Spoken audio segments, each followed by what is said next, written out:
In this video, I'll be showcasing basic driving techniques and giving insight on each technique to further increase your driving skill. For this demo, we'll be driving on Mayhan E-Course, created by 90s Golden Drift Spot. For purchase of this course, or many other of their creations, send them a message on Facebook. The car we'll be using is a factory Nissan Silvia S15.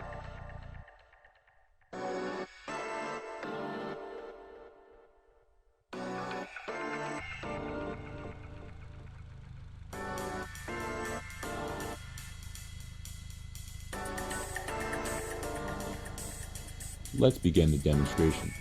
A lot of the time when people first start out sim racing, they can only budget for a wheel and pedal. This can make learning to drift quite difficult. This first technique can be used if you don't have a shifter or a handbrake. We'll call this brake flick. I mostly use this on corners that require extending the drift before reaching the apex.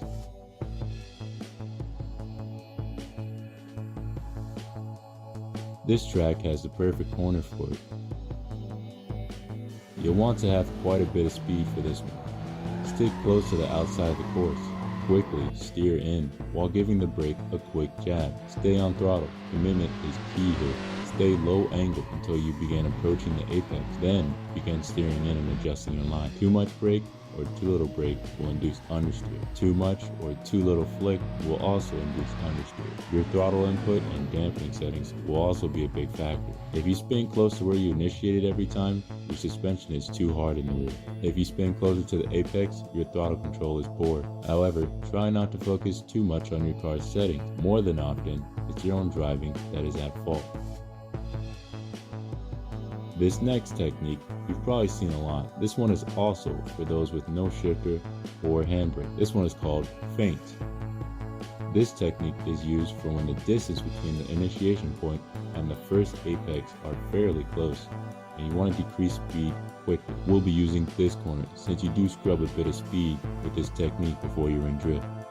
Depending on the track, you'll want to minimize your initial turning. For this course, I'll start close to the middle. You'll have to build up your speed. If you're not going fast, it's no good. Turn in enough to load up the suspension, but not make the rear slip. This is key. Don't slip the rear on your initial turn-in. Once you feel like the rear is loaded, quickly flick back in the opposite direction and stay on throttle.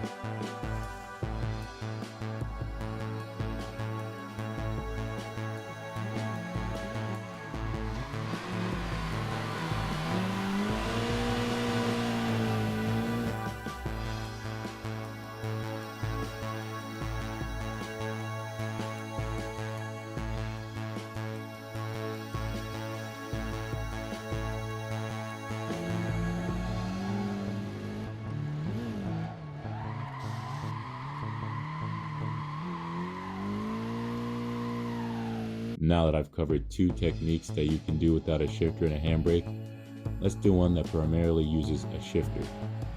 This one is called shift lock. It's pretty simple, but you must be aware your car is gearing. Entering at the top of third and dropping down to second will damage your car's engine. You'll want to upshift early if you're at a high RPM near the initiation point, then downshift in order to avoid damaging your engine.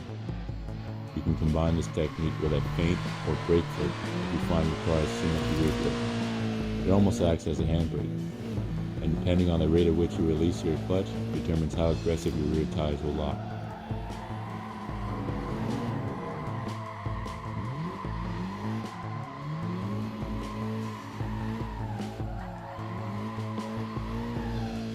Here's another common technique. If you're aiming for aggressive driving, this will be your go-to. However, this will require a handbrake. The handbrake's goal here is to increase the rate at which you reach angle. This time, we'll start as close to the inside as we can. For this one, it is okay to slip the rear, but not to the point where you need a countersteer. If you find yourself countersteering on your initial turn-in, you're slipping the rear far too much. Once the rear suspension is loaded up, turn in quickly. As your suspension changes load, you want to e-brake before it can settle to the other side, giving no force to resist it, and making your rear end snap out quickly. You'll want your first e-brake pull to be quick. Let off, pull it again quickly to maintain line. Depending on the course, you'll either pull it again or get on throttle. Essentially here, you're creating a controlled snap oversteer situation to increase your rate of angle.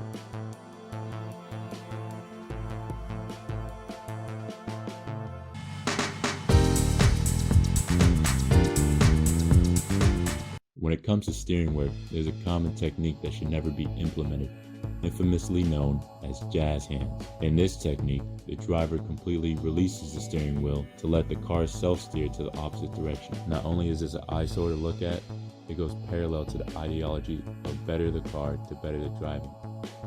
In order to become a better driver, you need to rely on your capabilities and knowledge, not the car. While power and angle may increase your car's performance, it doesn't increase your proficiency in driving. It does the exact opposite. Now when drifting, you want to ultimately dominate the car.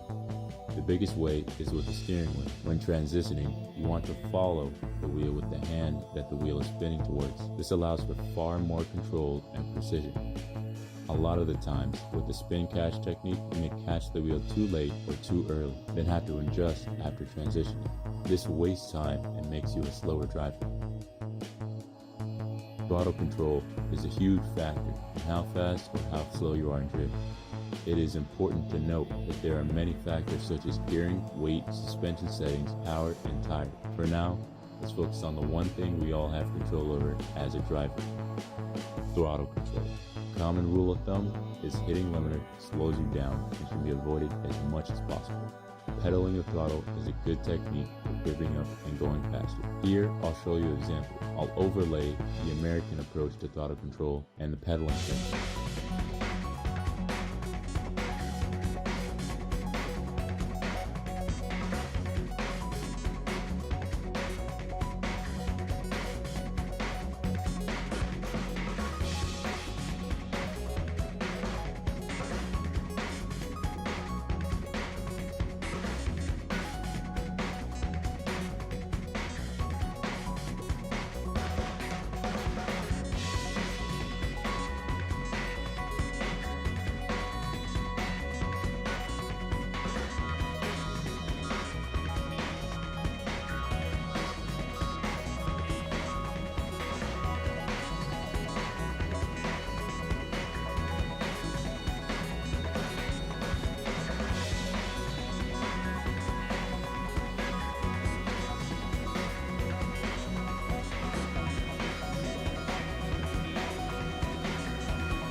Throttle control is an important tool to learn. As you can see, it can create a large gap with equal cars. Try out these techniques in your next driving session and try to master each one to progress your driving even further. I hope you enjoyed this one, and I'll see you in the next one.